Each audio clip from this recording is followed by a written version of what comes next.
Thank you. It's a pleasure to be here this morning. And some of what we'll talk about in this first lecture will set the stage for the following lectures with expansion of some of the ideas presented here.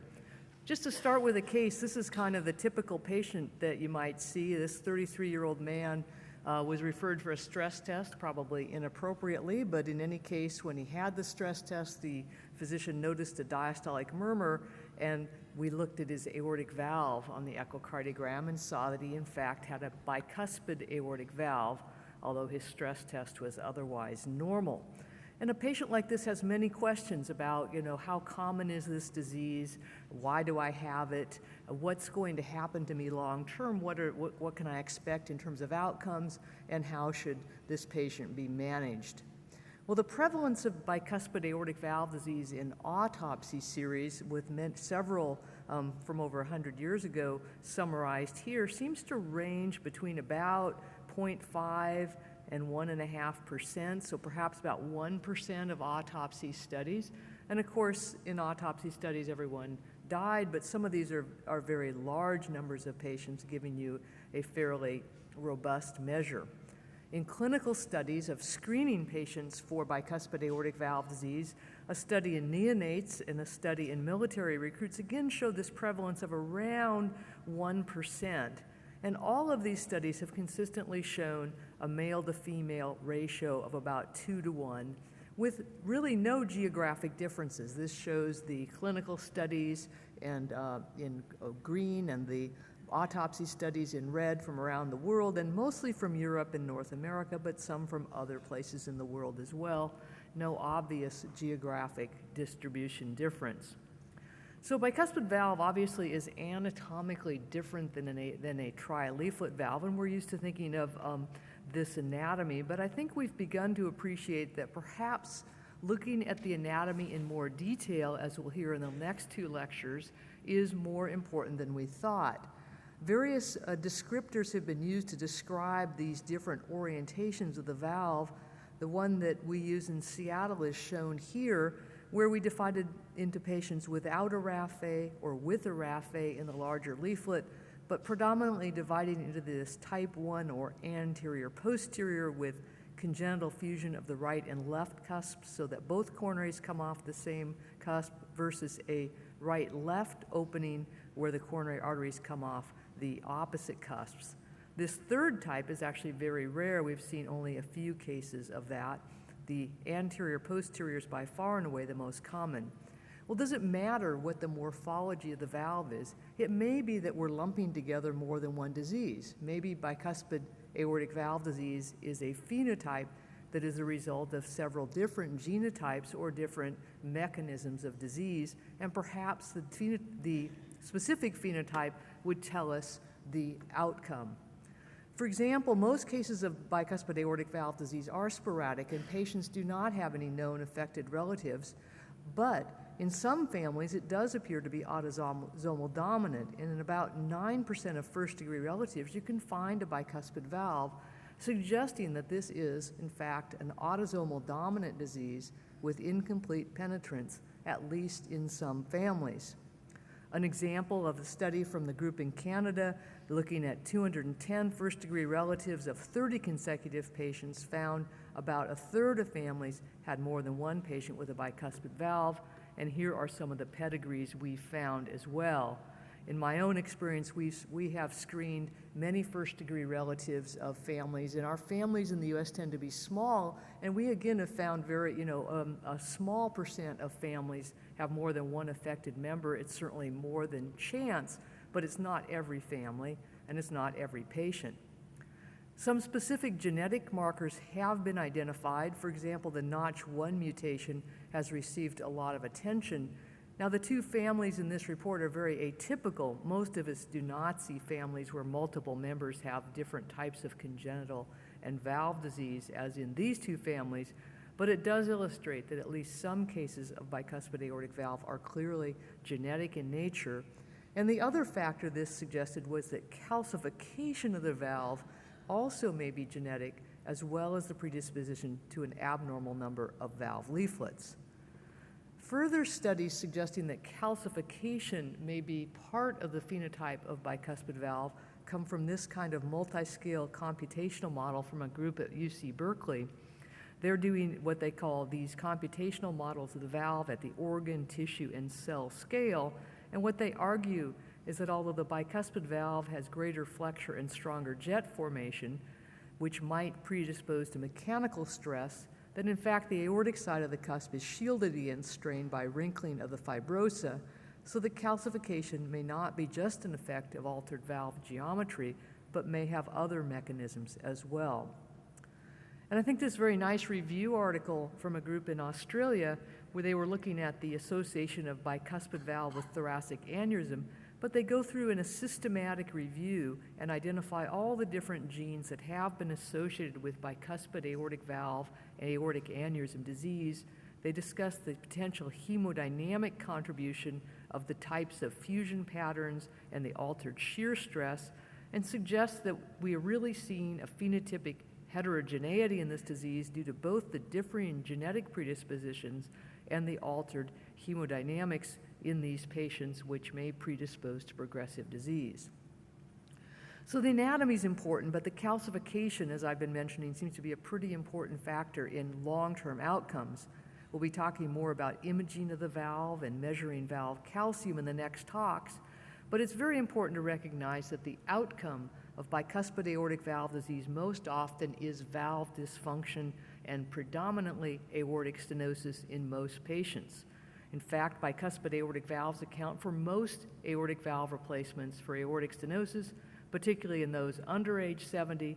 60% of surgical patients had a bicuspid valve, and even in patients over age 70, 40% of the patients going to surgery when examined carefully, in fact, had a congenital bicuspid valve in this large series by Roberts and colleagues.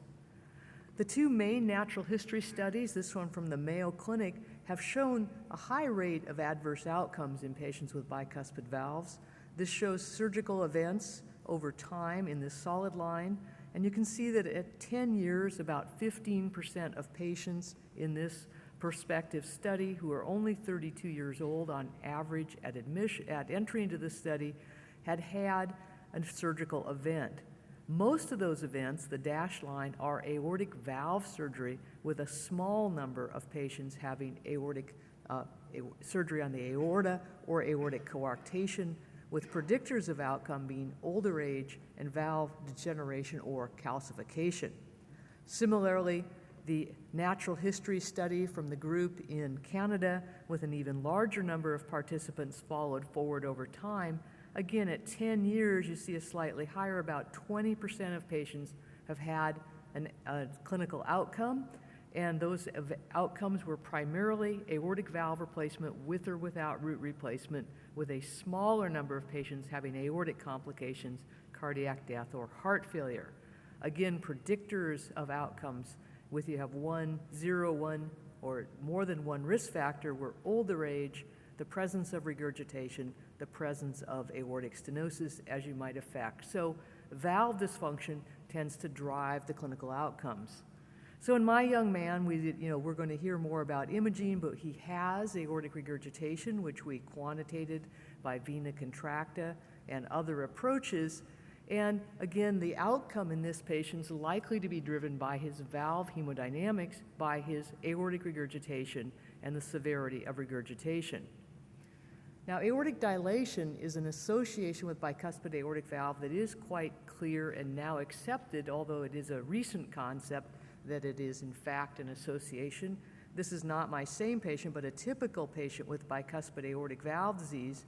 And I think we can be quite confident that patients with bicuspid aortic valves have larger aortas at the sinuses and ascending aorta than normal patients with a tri-leaflet valve. They also have abnormal aortic stiffness, a faster rate of aortic enlargement, and they do have a higher risk of aortic dissection. What I think we don't know is whether all patients with a bicuspid valve have these abnormalities or whether it's only a subset, and I don't think we have a good idea of the relative risk of aortic dissection in these patients. Let's look at some specific examples. So in this study by Nistri and colleagues, he compared controls in yellow to bicuspid valve patients and measuring at different levels of the aorta, you can see that the aorta is bigger in patients with a bicuspid valve than in patients with a trileaflet valve. Although the differences are not large, they are statistically significant. Another study from a group in Massachusetts looked at the rate of progression, so the rate of dilation, again measured at annulus, sinuses, sinotubular junction, and the higher in the ascending aorta, and compared normals in these open bars to bicuspid patients with stenosis and bicuspid patients with regurgitation. And the rate of dilation tends to be higher in the bicuspid valve patients than normals, but it doesn't relate to the valve hemodynamics. With those with normal hemodynamics versus stenosis or regurgitation all had higher rates of progression than normal patients, but it was not higher with stenosis or regurgitation. In children as well, this study from Dr. Gurvitz and colleagues showed again larger sinus dimensions of the aorta in a series of bicuspid valve patients compared to normal children with height, even when adjusted for height, and measuring them with stenosis versus regurgitation versus normal valve function, really not a big difference in terms of the root size. So I think subsequent speakers may address this as well, but it's not clear that it's hemodynamics driving the aortic dilation as opposed to the underlying genetic disease. And my fellow Ben Schaefer did this study in Seattle looking at classifying bicuspid valves and roots phenotypically, which is something I think we need to do in studies going forward, because again, this may be more than one disease. It may not all be the same disease. And we looked at the shape of the aorta and the degree of aortic dilation relative to the phenotype of the valve. And we found that in the more common type, the anterior-posterior leaflet anatomy, the sinuses tend to be dilated, whereas in the type 2, the less common type, the ascending aorta was dilated above the sinuses. We rarely saw effacement of the sinotubular junction as you might see in Marfan patients. Another interesting association in our type 2 patients, we saw a higher prevalence of mitral valve prolapse, and we actually had a couple patients in that series who presented with a flail mitral valve and acute severe regurgitation, who also had a bicuspid aortic valve. So this may in fact be a different kind of disease than the other more common phenotype we see.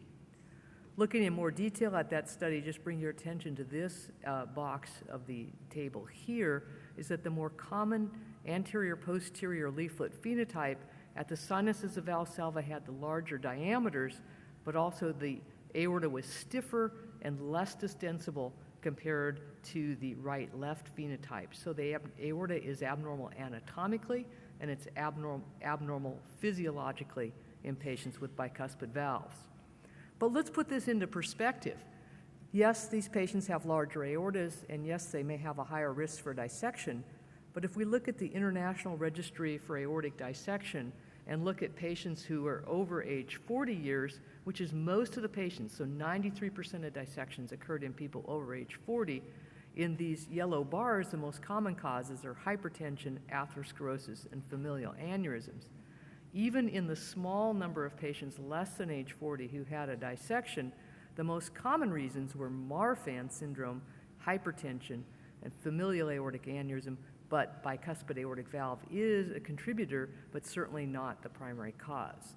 So in our bicuspid valve patients, we want to be aware of the risk of dissection, but they still account for only a small number of the people who we treat with aortic dissection.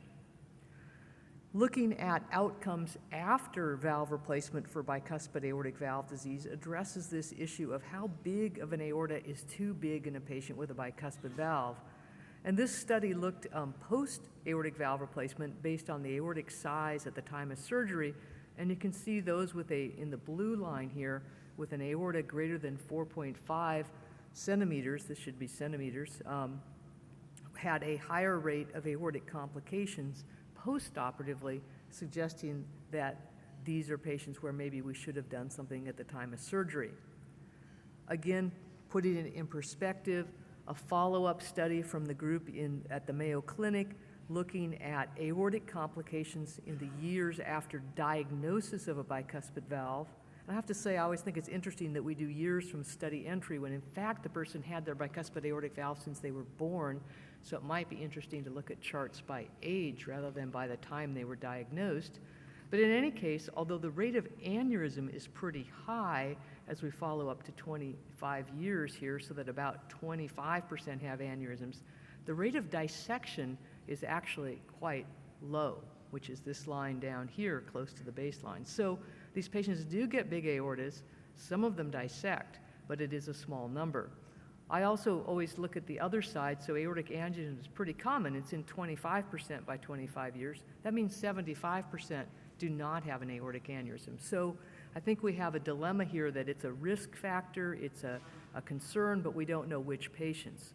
And we'll be talking more about it is critical to image the aorta in our patients, showing here the echo measurements, and of course, echo is probably not enough in most of these patients with current imaging approaches that we can use, and all my bicuspid valve patients have another imaging approach at least once during their evaluation to look at their aorta.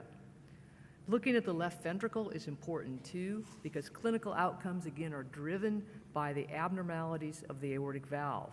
And in those with aortic regurgitation, it really is the response of the left ventricle, the chronic volume and pressure overload. And here's my patient, the 33-year-old. I started seeing him back here in 2004. His ejection fraction kind of gradually decreased. His end systolic dimension gradually increased. And here in 2012, you can see his end systolic dimension still has not reached 50 or 55, but his ejection fraction has fallen just below 55. So we're reaching the point where guidelines would suggest that intervention is needed because of asymptomatic left ventricular dilation due to aortic regurgitation. Now this young man, he's still young in 2012, he's older than 33 now, of course, but he is still reluctant to have surgery, and he's very eager to know about options other than valve replacement, which we'll also be discussing this morning for his valve, because he would like to continue windsurfing and doesn't want to have surgery more than once if he can avoid it.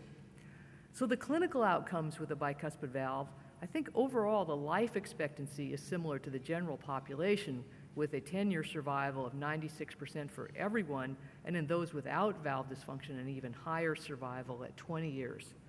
Adverse outcomes, I think, are mostly related to aortic stenosis, and I'll be interested in what the other speakers say, but most patients I see with a bicuspid valve, even when they're young and the valve is normal, my advice to them is that they are likely to need their valve replaced at some point in their life, hopefully not until they're in their 60s or 70s, but they are likely to develop aortic stenosis, which raises the interesting question of, in these patients, is there something we can do to prevent them from developing valve calcification, since we know that they're going to need their valve replaced? Can we prolong the time to valve replacement other than standard heart-healthy types of behaviors?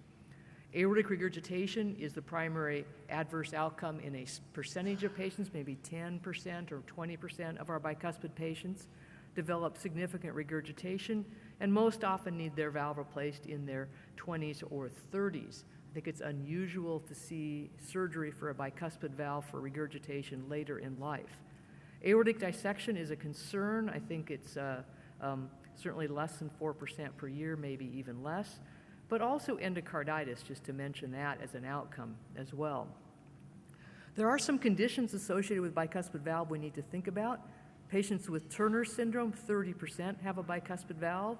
It's associated with supravalvular, subvalvular stenosis, sinus of Valsalva aneurysms, VSDs, Schoen's complex with a series of left-sided obstructive lesions, and we've talked about ascending aortic dilation. So many of these patients have other types of associated conditions.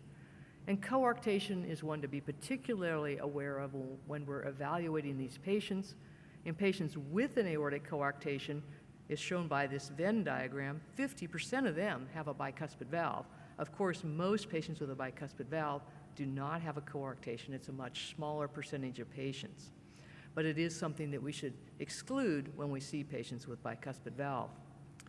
I mentioned endocarditis. Just like dissection, the risk is higher than the general population. It's difficult to quantitate. Some estimates of lifetime risk and comparative risk are here. Antibiotic prophylaxis is no longer recommended. Instead, the emphasis is on optimal dental care, oral health, education about signs and symptoms. But I will have to say, I've had more patients with a bicuspid aortic valve die from endocarditis than from an aortic dissection. So it's certainly an important consideration and something we need to pay attention to. So in conclusion, bicuspid aortic valve occurs probably in 1% of the population. When we're writing grants, we always exaggerate, but it's somewhere around that percent, so it's pretty common. Probably somebody in this room has one. There's more than 100 people here. It occurs in families, in at least 9% of families, maybe more. If it's incomplete penetrance, maybe it's genetic in everybody, and we just haven't found the right genetics to look at. And I think there's many genetic associations that have been identified, but no clear, obvious single gene defect that we can identify as the cause of bicuspid aortic valve disease. Most patients will require aortic valve replacement at some point in their life. And remember, in your patients with a bicuspid valve, to look for aortic coarctation. And in women with Turner syndrome, a particular special case, they should all have an echo to look for bicuspid valve and ascending aortic dilation. Aortopathy is associated with aortic dilation and increased risk of aortic dissection, so imaging these patients has become more critical, but most clinical events in these patients are due to calcific aortic stenosis. And thank you for your attention.